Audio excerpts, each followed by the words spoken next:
एक बार एक गोलू नाम का भक्त बहुत ही ज़्यादा शिव जी का भक्त था और वह दिन रात बस सिर्फ दो ही काम करता है, एक शिव जी की पूजा करता और दूसरा सोने का काम करता।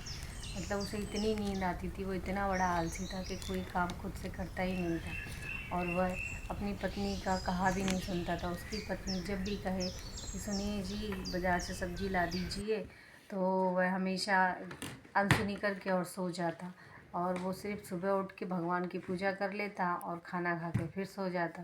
इसके मारे पत्नी बड़ी परेशान थी। एक दिन उसने अपनी पत्नी की नहीं सुनी तो पत्नी को गुस्सा आया, तो उसने बाल्टी लेके पानी डाल दिया और पति को नींद में से जगा दिया। पति बेचारा परेशान होकर शिव जी के पास गया। शिव जी, मुझे मेरी पत्नी ने बहुत तंग कर रखा है, मैं कोई काम नहीं कर पा रहा हूँ, आपकी मैंने अगर पूजा की तो आप मुझे एक वरदान दे दीजिए। तो शिव जी ने वरदान में उसे एक त्रिशूल दे दिया और त्रिशूल में एक कहा कि अगर ये जिस काम को तुम करना चाहते हो वो काम तुम्हारा हो जाएगा छूने भर से। बस वो क्या, दिन रात झाड़ू लगाना, खाना और दूसरे बहुत सारे ऐसे काम, जो पंखा चलाना हाथ से, तो वो हाथ से पंखा नहीं चलाता बल्कि वो शिव जी के त्रिशूल से कह देता कि पंखा चला, तो वो पंखा चल जाता। पानी डालना हो पेड़ों में तो पानी डल जाता, बाहर से सब्जी लानी हो तो सब्जी आ जाती। और ऐसी दुनिया के हर काम वो सिर्फ त्रिशूल से ही करवा रहा था। अपन खाना का खाए और बस सो जाए। लेकिन एक दिन क्या हुआ कि उसने सोचा आज मैं खाना खाने के लिए भी क्यों अपना मुंह चलाऊं, इस त्रिशूल से बोल देता हूँ वो खिला देगा मुझे। बस त्रिशूल ने जैसे ही सुना और खाना खिलाना शुरू किया।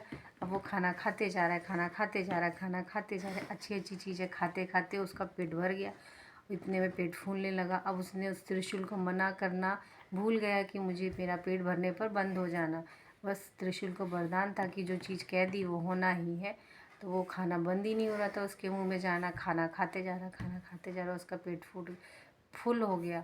अब बेचारे को अगर मना कर देंगे तो वो त्रिशूल चला जाएगा शिव जी के पास। आखिर में उससे शिव जी का वरदान याद आ गया कि यार ये त्रिशूल को मुझे वापस देना ही पड़ेगा। और उसने शिव जी के इस त्रिशूल को वापस कर दिया और कहा मुझसे गलती हो गई है, मैं अपना काम खुद करूँगा, अपना आलसीपना छोड़ के अपने आप को सुधारूँगा और इस दुनिया में मेहनत करके कमाऊँगा, इस दुनिया में कुछ कर्म करूँगा। हम लोग दोस्तों हर एक दिन कुछ ना कुछ कर्म करें। कर्म करना ही हमारा इस जीवन में बहुत बड़ा एक अधिकार है। जिस कर्म से हम पीछे हटते हैं वो कर्म ही हमारे सफलता को हमें दिलवाते हैं। लेकिन वो सफलता हमें ऐसे ही मिल जाए और ऐसे ही हम पैसे वाले बन जाए, बस इसी चीज़ को आदमी आजकल एडवांटेजेस ले रहा है। आपको कहानी पसंद आई हो तो लाइक शेयर सब्सक्राइब जरूर करिए।